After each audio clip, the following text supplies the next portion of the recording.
Kisa's only child, a very young son, had died. Unwilling to accept his death, she carried him from neighbor to neighbor and begged for someone to give her medicine to bring him back to life. One of her neighbors told her to go to Buddha, located nearby, and ask him if he had a way to bring her son back to life. Bringing the body of her son with her, Kisa found Buddha and pleaded with him to help bring her son back to life. He instructed her to go back to her village and gathered mustard seeds from the households of those who have never been touched by the death. From those mustard seeds, he promised he would create a medicine to bring her son back to life.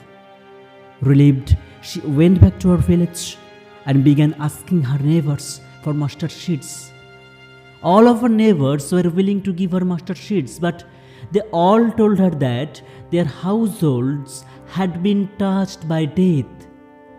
They told her, the livings are few, but the dead are many.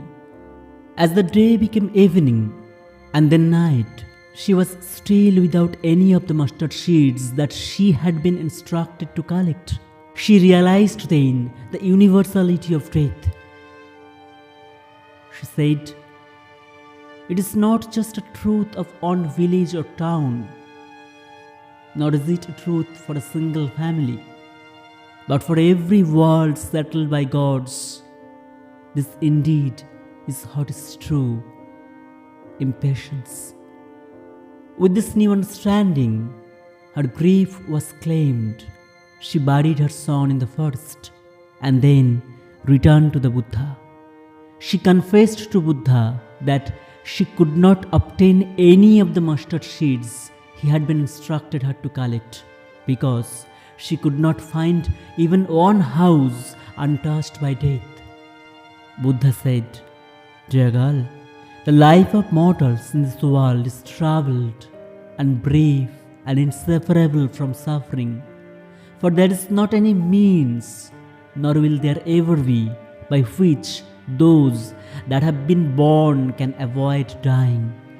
All living beings are of such a nature that they must die whether they reach old age or not.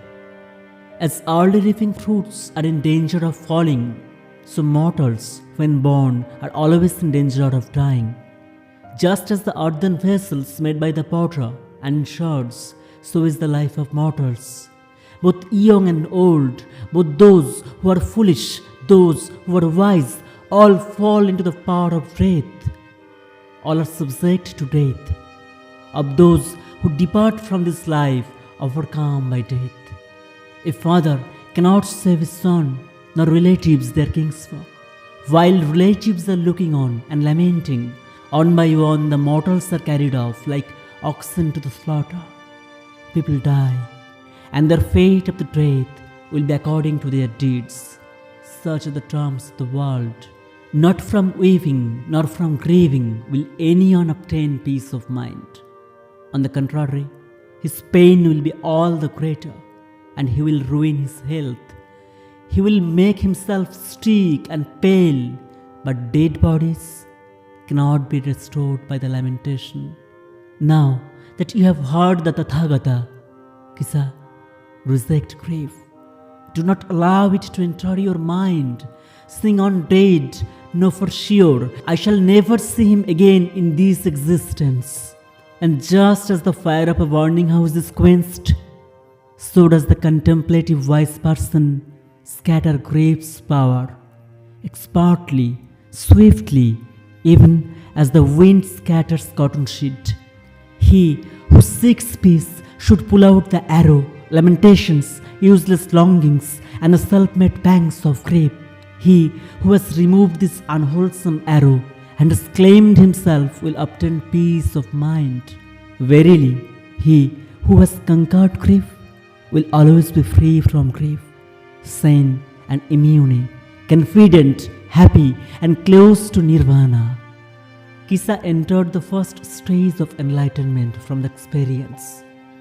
She decided to become the disciple of Buddhas and went on to become the first female arahant. Now, the question is, what can we take away from this fable? Losing a child or any dear loved one to death is a tragedy no one wants to face. When faced with such painful loss, we can feel like Kisa, with grief so unbearable that we wish for anything to make the death not but real. But as Kisa learned when she could not collect a single mustard seed, death is universal. Nearly everyone at some point in their life loses a loved one to death. This is part of the empowerments of the things that Buddhism speaks of. Despite the fact that nearly all of us experience the loss of loved ones, this does not make the pain of these losses any easier to bear. How do we cope? It is different for everyone, but we typically find ways to carry on. For Kisa, it was her epiphany that she came to through the Buddha's lessons that helped her cope.